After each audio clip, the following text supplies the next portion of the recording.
मारकाए अमरोहा दिसंबर 1305 को पेश आया। ये सल्तनत दिल्ली और वस्ती एशिया के मंगोलों की चुगताई खानियत के दरमियान लड़ा गया। उस वक्त सल्तनत दिल्ली पर अलाउद्दीन खिलजी की हुकूमत थी।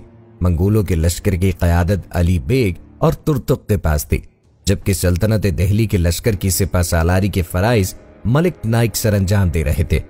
इसके अलावा तुगलक शाह और गयासुद्दीन भी उनके साथ लश्कर की क़यादत का अहम हिस्सा थे। ये जंग अमरोहा के मुकाम पर लड़ी गई, जो कि मौजूदा उत्तर प्रदेश के 75 अजला में से एक है।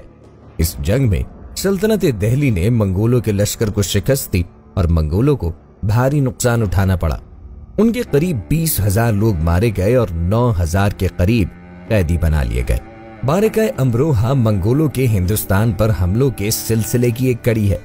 हिंदुस्तान पर मंगोलों का पहला हमला चंगेज खान की क़यादत में किया गया, जब समरकंद के मैदान में जलालुद्दीन को शिकस्त का सामना करना पड़ा तो वो हिंदुस्तान की तरफ चले आए। चंगेज खान ने अपने 2 सालारों दोरबी और बाला की क़यादत में 20,000 फौजी जलालुद्दीन का पीछा करने के लिए भेजे। उन्होंने लाहौर, कसूर और मुल्तान के मज़ाफ़ाती इलाकों पर हमले किए। दूसरी तरफ जलालुद्दीन ने दिल्ली की तुर्क हुकूमत से मंगोलों के खिलाफ पनाह मांगी, लेकिन उन्होंने देने से इनकार कर दिया। जलालुद्दीन ने अब पंजाब के हुक्मरानों के खिलाफ जंगें लड़ी, जिनमें से अक्सर में उसे शिकस्त का सामना करना पड़ा। इसके बाद वो पनाह लेने के लिए मुल्तान के मुज़ाफ़ाती इलाकों में छुप गए और बादिज़ा ईरान चले गए। दिल्ली सल्तनत पर मंगोलों के बाकायदा हमले 1248 में शुरू हुए। जलालुद्दीन मसूद ने 1248 में मंगोलों के दारुल हुकूमत काराकोरम का दौरा किया और मंगके खान से दरखास्त की कि वो दिल्ली सल्तनत हासिल करने के लिए उसकी मदद करे। मंगके खान ने अपने एक सालार सालिन नोयान की क़यादत में फौज भेजी, जिन्होंने लाहौर और पंजाब के कई मुज़ाफ़ाती इलाके जलालुद्दीन मसूद को हासिल करके दिए। इसके बाद काफी अरसे तक सल्तनत दिल्ली और मंगोलों के दरमियान ताल्लुकात काफी बेहतर रहे। 1260 में जब वस्ती एशिया में मंगोलों के दरमियान खाना जंगी शुरू हुई तो चुगताई खानों ने वस्ती एशिया की हुकूमत को संभाला। 1280 तक तो सब कुछ ठीक चलता रहा, लेकिन 1281 में जब दोवा खान को मंगोलों का अजीम खान बनाया गया तो उसने मंगोल सल्तनत को हिंदुस्तान तक वसी करने का मंसूबा बनाया और कई हमले किए। इसके बाद कई छोटे हमले सल्तनत दिल्ली पर किए गए, जिनका सामना जलालुद्दीन खिलजी ने किया, जो कि उस वक्त वहां का हुक्मरान था, और चुगताई खानियत को अक्सर में से शिकस्त का सामना करना पड़ा। जलालुद्दीन खिलजी के बाद जब सल्तनत दिल्ली को अलाउद्दीन खिलजी ने संभाला तो चुगताई खानियत की मंगोल फौजों ने बड़े पैमाने पर हमले किए। बाज मौके पर तो वो काफी हद तक कामयाब भी रहे। सबसे पहला बड़ा हमला 1297 के मौसम सरमा में हुआ। मंगोलों की इस हमला आवर फौज की क़यादत नोयान कादिर नामी सालार कर रहा था और उन्होंने पंजाब के इलाकों को बहुत हद तक नुकसान पहुंचाया।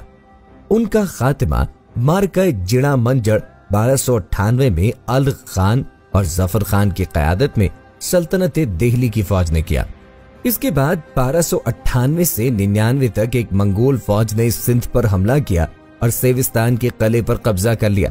कहा जाता है कि ये मंगोल फौज नेगोडेरी के फरारियों, वो मंगोल जो तुर्कस्तान और मंगोलिया से फरार होकर अफगानिस्तान में कयाम पजीर थे, पर मुश्तमिल थी। अलाउद्दीन खिलजी ने जफर खान की क़यादत में एक फौज को उनका मुकाबला करने के लिए भेजा और सेहवन का मुहाजरा करने के बाद मंगोलों को शिकस्त दे दी गई। उस वक्त दिल्ली की फौज का एक बड़ा हिस्सा अल खान की क़यादत में गुजरात में छापे मारने में मसरूफ था।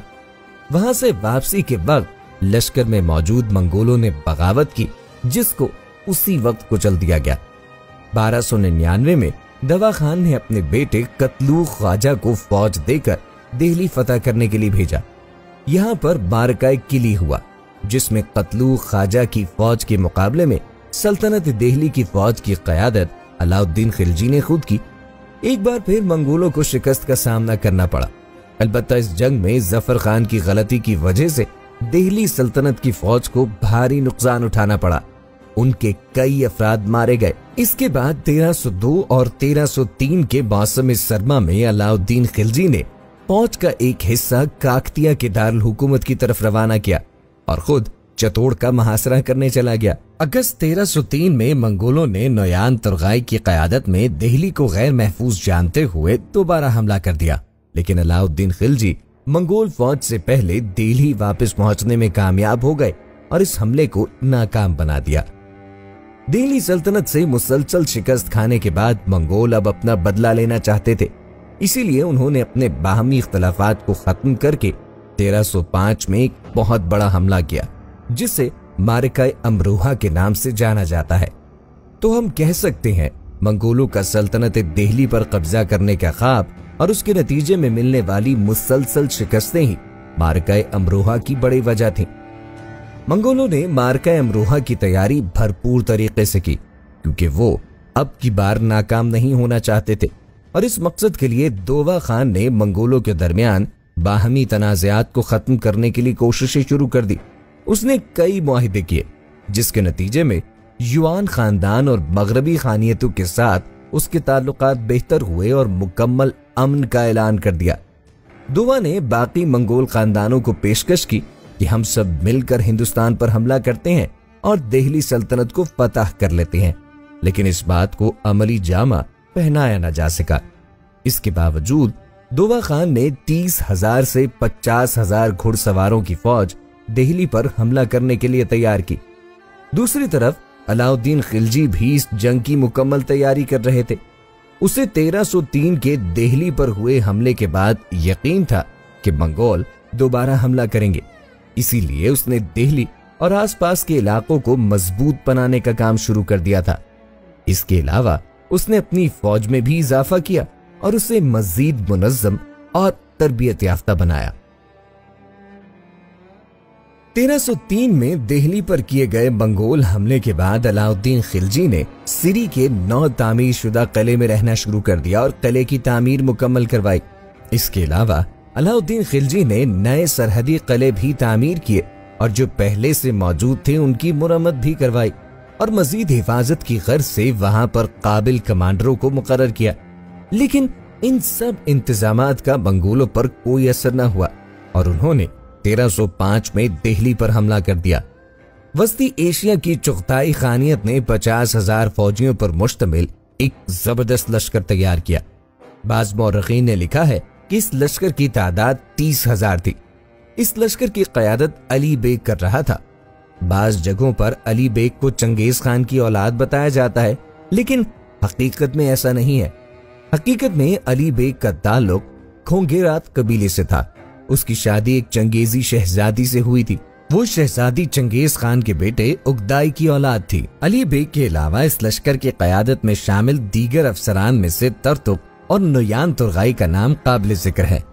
नोयान तुर्गाई हिंदुस्तान पर होने वाले काफी मंगोल हमलों में शामिल रहा है। 1299 में कत्लो ख्वाजा की क़यादत में दिल्ली पर हमला करने वाली फौज में नोयान तुर्गाई भी शामिल था।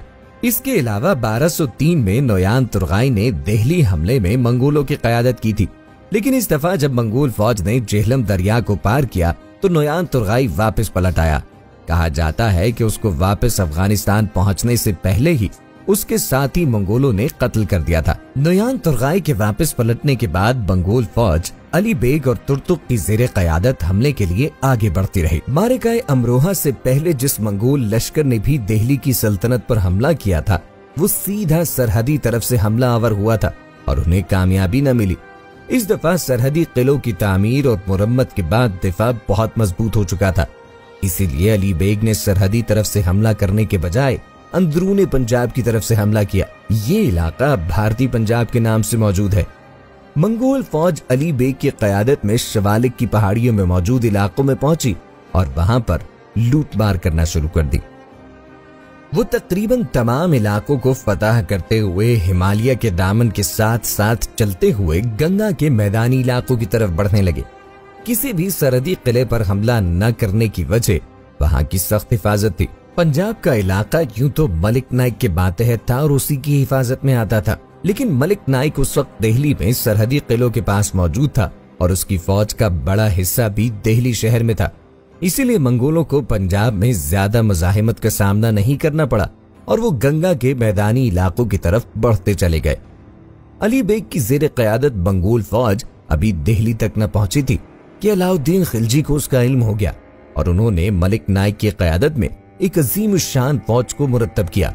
मुख्तलिफ जगहों पर मलिक नाइक के कई और नाम भी लिखे गए। कुछ मौरखीन ने उसे सिर्फ नाइक और कुछ ने माइक भी लिखा है। कुछ जगहों पर तो नानक भी लिखा हुआ है, जो कि बिल्कुल गलत लफ्ज है।